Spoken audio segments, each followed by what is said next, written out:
The Unfiltered by Jade. Jade.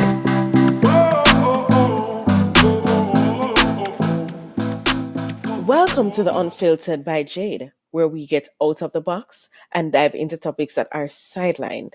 I look forward to entertain, educate, and inspire. Feel free to like, share, subscribe, donate, and make everybody know about this.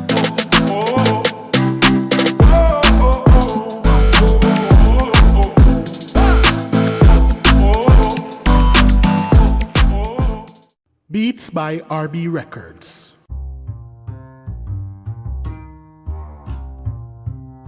Welcome back to The Unfiltered by Jade. We have with us here a special guest. His name is Mr. Ray Zinn. Mr. Ray Zinn, he is an author, entrepreneur, and the longest serving CEO in Silicon Valley. Hi, Mr. Zinn. How are you? I'm doing fantastic. How are you, Jade? I am trying to be okay with this change in weather, but I'm here and I'm ready for us to go. Okay, wonderful. All right. So we're going to be speaking about active listening in leadership today, right? I want to just jump right into it with you. Can you share a moment when active listening changed the outcome of a tough leadership situation? Well, about 80% of what I do as a podcaster, as even when I ran my company, my crowd, that I sold in 2015, about 80% of what we do is just mundane, ordinary, not really exciting things. We're talking about our daily activities. About 20% of it is really things that we really want to get done. So it's interesting. It's kind of like 80-20 thing where you got 80% of what you do during the day is kind of mundane, but 20% is very, very exciting and things you want to get done. So the things that are most important, of course, is really motivating your employees. And the difficult thing is trying to motivate someone who doesn't want to listen. And I've had, thousands of people work for me. And so obviously I've had many, many people that I tried to counsel and direct without success because they weren't prepared to listen. So I know you're going to cover this more in detail as we go along, but I would say one of the most difficult tasks that I have as a leader is in communicating. So communication, and we're seeing that in our country right now, is really this barrier to communication. They, don't confuse me with the fact because my mind is made up. And that's the problem is when someone's mind is made up, they're not willing or eager to hear your side of it. And so, and we know there's always two sides to every instance. So the challenge, of course, you're going to cover this now in your other questions is how do we get people to want to listen, let alone you being a good listener? Because if neither one of you are going to listen, all you're going to have is an argument. True. And nothing is going to get resolved. Nothing is going to get resolved because, your mind is made up. You say I'm right, and the other person says, well, I'm right. And so then what do you do when everybody thinks they're right? That then if there's a difference, as we say, we can have differences as long as we're not differential, meaning we don't try to set ourselves up as the authority because there's always, I said, there's two components to an issue. You got to hear both sides. You may not want to hear their side. And that's called effective listening is when you're willing to hear their side, even though you might disagree. To disagree is not the problem. To be disagreeable is the problem. And that's what we have right now going on in our country is a lot of disagreement where people are being disagreeable. You have protests and shootings and all kinds of things that we don't want to be involved in because we have these big differences. If they're small differences, that's not the problem. The problem is these big differences. And often the small differences turn out to be huge. And so if you don't solve the little ones, the little differences, you're going to have a big difference at some point. How does active listening build trust within teams, particularly during times of conflict or change? Well, again, we just kind of talked about that a little bit. Mm-hmm. So if you're not empathetic, if you're not sympathetic and empathetic, then you're not willing to listen to the other side. I talk about why there is so much hatred in the world. And the reason there's hatred and so much of it is because of these disagreements that we stand polarized. We develop these silos, and say we don't let anybody in and we don't let anybody out. We just stamp our feet in the ground and say, don't confuse me with the facts because I've already decided who you are and what you are, and you're not a very good person. So empathy and sympathy go together, and the person with whom you're communicating, they can sense that. If you're sitting back in your chair, if you got your arms folded, if you got a frown on your face, they know you're not listening. Same for them. If they're leaning back in their chair and they got their arms folded and they're shaking their head and they got a really sour look on their face, you have to change that. You have to be able to get them to lean forward. So that's how you can tell that they lean forward. If they're smiling, now they're listening. So that's the key, is to get them to lean forward, to unfold their arms, and to smile. Then you know that they're listening. So what I like to do is I like to find a place where we have agreement. So I start out by saying something that they would agree with, that they would say yes, because that gets them to lean forward. If you get them to say no, they're going to lean backward and fold their arms and close their ears. So find a place where you can find agreement. It's called the yes principle. Yes. Get this thing going where they agree. So find out something that about them that you can find agreement. I understand you're really talented in music, or I understand that you really are a person who loves cooking, or find something where you get agreement, because you want to start with a yes. And that's the key to getting the conversation in a where there's effective listening. So body language is important. Exactly. Yeah. How can leaders practice active listening when they don't agree with what's being said? Well, what you have to assume when you get together is that there is going to be a disagreement, and that's what I talked about a minute ago. Is you gotta find where they agree. Maybe it's they agree on the weather, or they agree on working at the company, or they like their job, or they like being a mother or father, or they like cooking, or like jogging. What you do is you just assume that there's going to be disagreement, so that you set the stage correctly and get them to the point where they are leaning forward, where they are smiling, and where they're beginning to ask you questions. And that tells you that you are on the right path for effective listening. I think so. So having these thought processes, I believe that we're assuming that the leaders know what to do. Well, we've been telling them what to do. Is I wrote a book recently called The Essential Leader, and and there's a whole section in my book about being an effective listener, and that the best leaders are the ones who listen. Now, let's put the shoe on the other foot. Let's say you're coming in, the boss wants to talk to you, and you refer to him as the boss, and that means he's going to be bossy, and now you want him to listen, or her. And so you are coming in as an employee of this supervisor or this manager, and you want them to start listening and hearing your issues or concerns. So you just switch roles. You get them to start coming forward. You get them to start smiling. I tell you, we did a study at my company. 75% of all employees who leave the company leave because they don't like their supervisor. And that's the problem.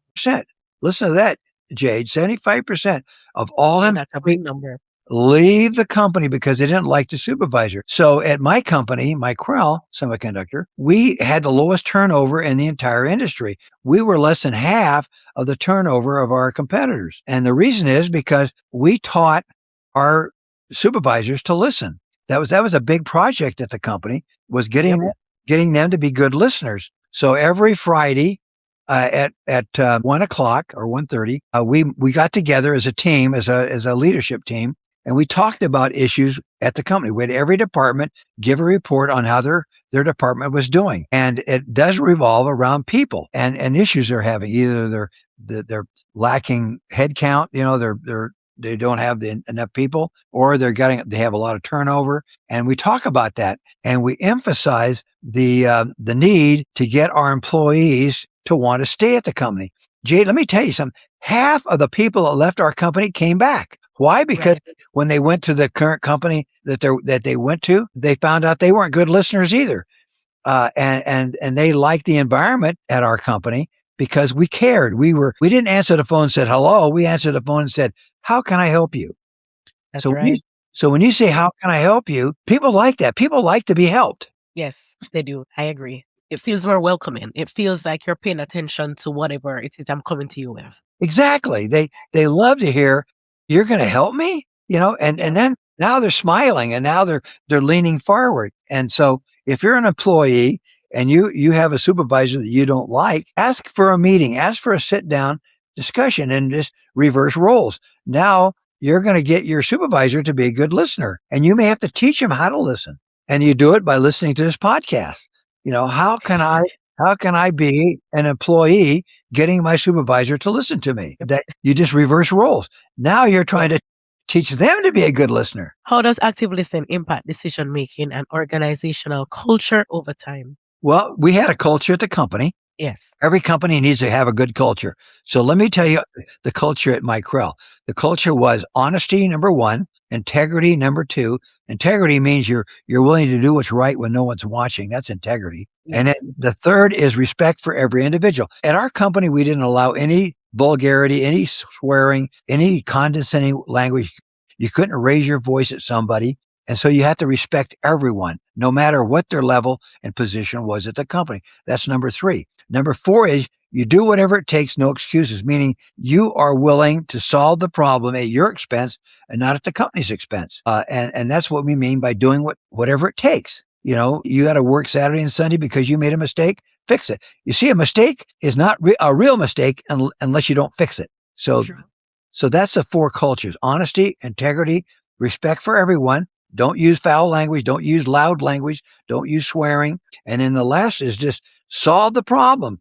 Make it a no harm, no foul. Correct your mistakes. Then you won't have any regrets. A regret is a mistake that wasn't fixed. That's right. I like that. For emerging leaders, what is one of the skills they should master early and why? Why does it matter? Because, as I mentioned before, the most difficult thing we have in the world is communication. We don't try to communicate. We don't want to communicate. And so it's a culture that you have to develop if you want to get along with people, whether it be your spouse, whether it be your children, whether it be your neighbor or a friend, at your company, a manager or an employee. You have to have a focus on communicating. Most marriages dissolve because the two partners won't communicate. They stop communicating. And once you stop communicating, you stop solving problems. So it has to be a culture of communicating. You have to be able to bite your tongue, calm yourself down. Don't get into a discussion if you're not ready for it. And what I mean by being ready is that you're mentally prepared to listen to them. Or don't even try. Don't even start communicating until you're willing to listen. And that means you're willing to hear the other side. We often talk about we have two ears and one mouth for a reason. We should use those ears more than we use our mouth. True. And that's the key to communicating is listening. Listening is the biggest component of communicating. Yeah. I'm gonna also say and implore professionals out there, whether employers, employee, that listening is important because there are some companies that the employers don't feel like they need to listen to their employees, right? And I think training needs to be done on that. And I think culture, as I said, needs to take place in terms of the benefit of the organization. If it is that the employers or the employees are not doing well, the company is not doing well in general. Yeah, so the example in my industry is Intel. Intel is a highly talented company. They were the first ones to get into making computer chips, and they had a great team, but they quit listening, and they didn't listen to our employees. They went through more presidents than you can ever imagine, more CEOs than you can imagine. They were constantly changing CEOs because they felt that active listening was not important. They wanted to tell the employees what to do. They didn't want the employees to tell them what to do. I tell you what. The most progress that my company made, my semiconductor company, was when our employees talked to us. They gave us the ideas. They're the ones that led the success of the company. It wasn't the leadership. It wasn't our supervisors. It's the employees that determine the success of a company, and not the other way around. A lot of big companies think that they know what's best. IBM had the same problem, and they struggled. The middle years of Apple were the same way, where they quit listening to the employees. And then Steve Jobs jumped back in again and started listening. And so and then, Jack Welch of GE was another one who was a good listener. So you want to establish that culture where the leadership are good listeners. If we talk about 1 star, 2 star, 3, 5 stars when we rate our companies, and the companies that get the 5 stars are the ones that listen. You'll never see a 5-star company that doesn't listen. True. Okay? Very true. And that's the key. The key, if you want 5 stars, you better listen. You better have a culture of listening, because that's the key to success. I agree with you. I agree with you on that. I want you to tell the listeners, Mr. Zinn, where is it that they can find you? Where can they find your books? If it is that they want to book you, where can they find you to connect with you? Okay, thank you. So I have a website, and the website is toughthingsfirst.com. That's the website. We are also on all social media, X, LinkedIn, Facebook, all the standard websites you can find us. I'm also on Wikipedia. You can look my name, Ray Zinn, Z-I-N-N. You can find me on Wikipedia. That'll also tell you a lot about who I am and what I've accomplished. I didn't become Silicon Valley's longest serving CEO by accident. Anyway, you can find me almost everywhere, especially look me up on my website. You can find me on Amazon. In my books, I've written 6 books. My first book was Tough Things First. My second book was Zen of Zen, and I wrote 3 more Zens of Zen. My recent one is Zen of Zen Daily, and then Essential Leader is my last book that just came out. And so you can find them on your favorite bookshelf or bookstore, and as I said, on Amazon. And of course, you can look me up on my website. I'll be happy to answer any questions. You can ask me questions, and I will answer them. And so it's an active website. I produce 2 podcasts a week that you can find out about. And I would invite everybody, if they want to become a good leader or a good employee, to join my website. Most definitely. You're doing a lot and you're everywhere, Mr. Zinn. We can find you everywhere. Thank you. Oh my goodness. So thank you so much. Thank you so much for sharing on active listening in leadership. And I'm hoping that persons out there will take what you have said and run with it to make sure that they are better persons and their company are better. Yeah, serving people out there. I love your title, active listening. That is so important. Passive listening is like a color with a C personality. That's a passive listener. That's not an active listener. There's a difference. Right. Okay. So an active listener is somebody who participates in the conversation, not somebody who just sits back and says nothing. That's a passive listener. So we have to differentiate between an active listener and a passive listener. Just because a person sitting there not saying anything doesn't say that they're active listening. Okay. Right. So an active listener is participates in the conversation. Yes. Agreed with you. So I want to thank you so much again for sharing. And I really appreciate you. I really appreciate you coming and even, diving in with us on this important topic. So thank you again. And I want to say thank you so much to my listeners on the Unfiltered by Jade. We'll be back next week, Tuesday. Thank you. Bam, bam,